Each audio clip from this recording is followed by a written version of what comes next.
जहां जहां जरूरत पडेगी सर वहां खुद आगे आएंगे। आपल्या देशातल्या विद्यार्थ्यांना न्याय मिळावा म्हणून हे सरकार म्हणजे ज्या भाजपचं सरकार प्रत्येक वेळेस गोरगरीब लोकांच्या लेकरावरतीच जाणून बुजून अन्याय करत आहे। जर यापुढच्या काळात कधी सरकारकडून जर आता हल्ला विद्यार्थ्यांवरती करण्याचा प्रयोग जर सरकारने केला, यांचा महाराष्ट्रासह राज्यात फिरणं पूर्ण बंद होणार आणि यांचा माज उतरवल्याशिवाय आम्ही शांत बसणार नाही। सर ने जो कहा है वो ये कि ये जो सरकार है, बीजेपी की जो सरकार है, वो बस गरीबों के बच्चों के ऊपर हमला करती है और इसके बाद अगर स्टूडेंट्स पर हाथ उठाया तो जितने भी बीजेपी के लीडर्स हैं उनको महाराष्ट्र में घूमने नहीं देंगे मनोज जरांगे सर, ऐसा सर ने कहा।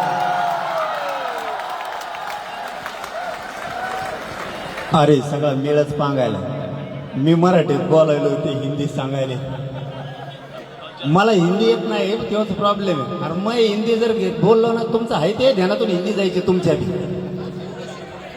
नको व्हायला मला खरंच नाही बोलत। मी फक्त शेवटचं वाक्यात सांगतो, असंच आंतरवालीला सुद्धा गोरगरिबांच्या लेकरासाठी आंदोलन होतं, त्या ठिकाणी सुद्धा माय मावल्यांना, मुलींना, वृद्ध माणसांवरती सुद्धा प्राणघातक हल्ला केला होता। या सरकारनं आमच्यावरतीही गोळ्या घातल्या होत्या। फक्त माझी सगळ्या विद्यार्थ्यांना एक विनंती राहील, तुम्ही ही जागा सोडू नका। आम्ही सगळा देश तुमच्या मागे आहे, तुम्ही तिकडे गेलात ना हे आंदोलन मोडून टाकते। शांततेच्या आंदोलनात एवढी ताकद आहे ते आम्ही सिद्ध करून दाखवलंय। आम्ही सुद्धा तुमच्या सोबत आहेत, ही जागा फक्त सोडू नका।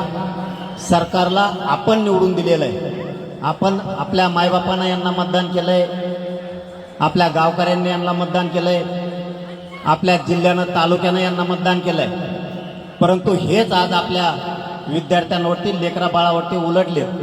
यांना उलट करायची ताकद या विद्यार्थ्यात आणि या राज्यातल्या गोरगरीब जनतेत आहे, हे यांच्या लक्षात नाहीये।